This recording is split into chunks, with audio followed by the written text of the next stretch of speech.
All India Congress committee के राष्ट्रीय प्रवक्ता डॉक्टर अंशुल अभिजीत ने कथित राम मंदिर चंदा चोरी प्रकरण को धर्म और आस्था पर गंभीर चोट बताते हुए इसकी न्यायिक जांच की मांग की है। जोधपुर प्रवास के दौरान पत्रकारों से बातचीत में उन्होंने कहा कि मामले में अब तक हुई गिरफ्तारियां पर्याप्त नहीं है और पूरे प्रकरण के लिए जिम्मेदार सभी लोगों के खिलाफ कार्रवाई होनी चाहिए। उन्होंने आरोप लगाया कि राम मंदिर के नाम पर सत्ता में आने वाली भारतीय जनता पार्टी और उसके समर्थक संगठनों ने देशवासियों के विश्वास के साथ छल किया है। डॉक्टर अभिजीत ने कहा कि मंदिर निर्माण और उद्घाटन के समय इस प्रमुखता से प्रस्तुत किया गया, लेकिन अब सामने आए विवाद पर जिम्मेदार लोग मौन हैं। उन्होंने वर्तमान राम मंदिर ट्रस्ट को भंग कर उसमें सभी वर्गों के सम्मानित प्रतिनिधियों को शामिल करते हुए नए ट्रस्ट के गठन की मांग की। उन्होंने कहा कि यदि सरकार नियमानुसार कार्रवाई नहीं करती है तो कांग्रेस इस मुद्दे को जनता के बीच ले जाकर आंदोलन भी करेगी। गीता जी, मेघवाल जी, उमेद जी,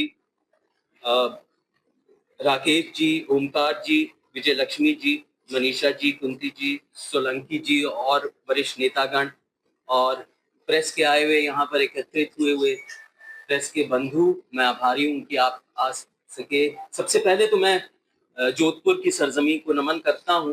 बड़ी ऐतिहासिक गौरवशाली एक जमीन है, बहादुरी की कथाएं यहाँ से उत्पन्न हुई हैं, शहादत की, आस्था की, श्रद्धा की, आराधना की। लेकिन आपके सामने मैं आया हूँ, आपके समक्ष एक बड़ी शर्मनाक कहानी लेकर, एक हकीकत लेकर यहाँ पर।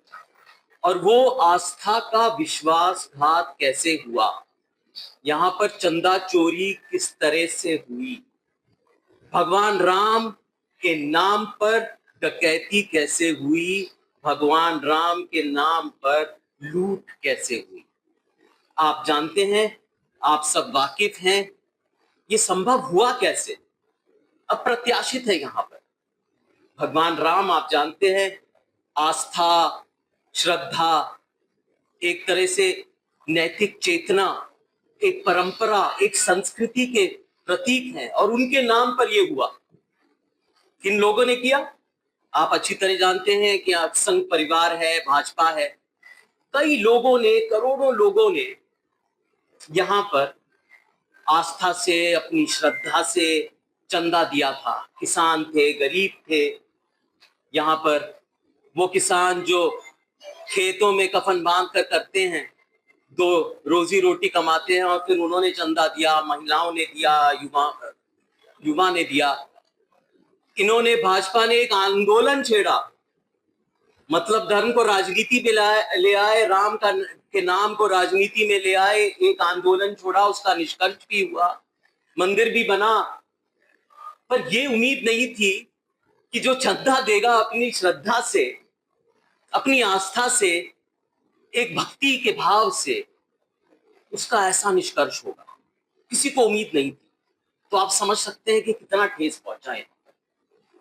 ये लोग जो कहते हैं कि वो धर्म के संरक्षक हैं, हमारा देश तो धर्मनिरपेक्षता के मानता है, लेकिन ये लोग कहते हैं कि हम इस धर्म के संरक्षक हैं, जिम्मेदारी इस धर्म की सिर्फ हमारी है, परिभाषा भी हम देंगे, इसके नियम भी हम ये करेंगे, इसके दस्तूर, इसके आईन, विधि सब हम ही तय करेंगे, और सब विरोधी हैं।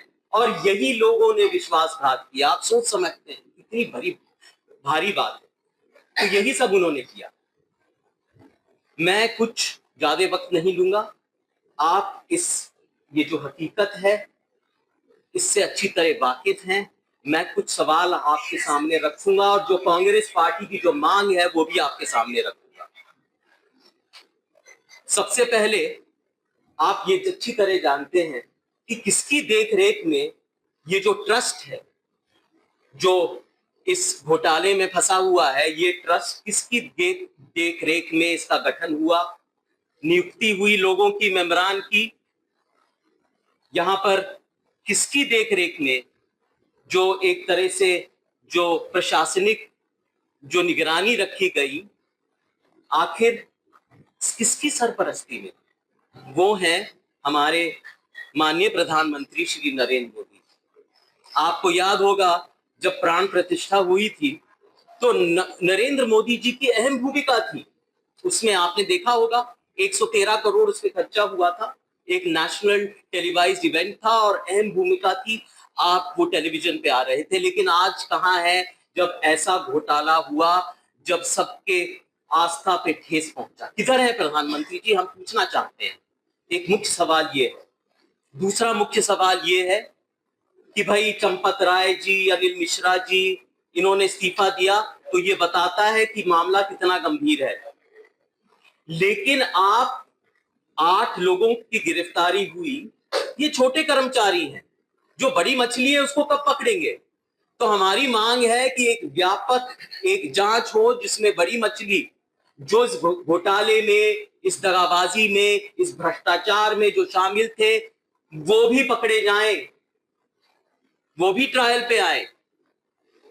तीसरी बात जाए और एक नए ट्रस्ट का गठन किया जाए जिसमें प्रतिष्ठित नागरिक हो और स्वतंत्र सदस्य हो, धर्मचारी भी हो सकते हैं, वो भी हो, और लोग हो जिसमें निगरानी रखे जाए और ऐसा कभी ना हो आइंदा। हम चाहते हैं कि ये ट्रस्ट बिल्कुल बंद हो, इसका कोई अब मायने नहीं, इसका कोई वजूद नहीं, इसकी कोई क्रेडिबिलिटी अब नहीं बची है, आप ये समझ सकते हैं। और चौथा, बहुत जरूरी, एक स्वतंत्र न्यायिक जांच होनी चाहिए इस मामले पर, जहां पर यह फैसला किया जाए, फॉरेंसिक ऑडिट किया जाए कि जो चढ़ावा आया है, जो चंदा आया है, वो आखिर गया क्यों, इतना विलंब क्यों हुआ, इसकी जानकारी हासिल करने में आपको पता होगा कि सबसे ज्यादा चंदा मतलब आसमान छू गया वो उस वक्त जहां पर जब महाकुंभ का वक्त था, तो बनारस और इलाहाबाद से बहुत लोग अयोध्या आते थे और बहुत चंदा चढ़ावा आया, सबसे ज्यादा उस वक्त। लेकिन पोल अब खुली, तो ये इतनी देर क्यों हुई, इतना विलंब क्यों हुआ? इसकी पुष्टि भी हो चुकी है कि घोर भ्रष्टाचार हुआ, सीसीटीवी कैमरा थे, फर्जी बुकलेट पाए गए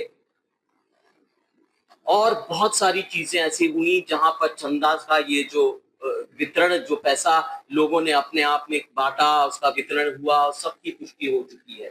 कई लाखों में यहाँ पर चोरी हुई है प्रतिदिन। तो आखिर में मैं इतना कहूंगा कि जो लोग आस्था के संरक्षण में खड़े हुए थे और नारेबाजी करते थे और आंदोलन एक शुरुआत की थी, वही आज इस मामले में फंसे हुए हैं। लेकिन हम जवाबदेही चाहते हैं, वो अब चुप क्यों बैठे हैं, क्यों नहीं बोल रहे? वो आप जानते हैं, वो भाजपा है, सरकार है, आरएसएस है, और जितना भी संघ परिवार है, विश्व हिंदू परिषद है, उन्हीं के लोग इसमें शामिल हैं, क्योंकि नियुक्ति उन्हीं ने की थी, ट्रस्ट उन्होंने बनाया था। और मैं आखिर ये पूछना चाहूंगा कि भाई यही तो बचा था, और तो देश की हालत आप जानते हैं, बेरोजगारी तो आसमान छू रही है, कमर तोड़ महंगाई है, कूटनीति में आप विफल हैं, एक जंग हो रही है, लेकिन उस जंग में आपका कोई रोल नहीं, कोई भूमिका नहीं।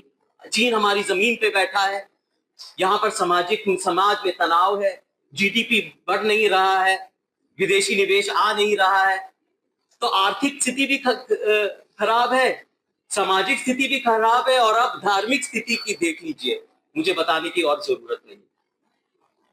तो ये सब आपके समक्ष में रखना चाहता हूं। आप सब यहाँ पर आए, इसकी गंभीरता से सोचिए, आपके माध्यम से और लोगों को बताइए। आज के लिए बस इतना ही, बहुत बहुत शुक्रिया।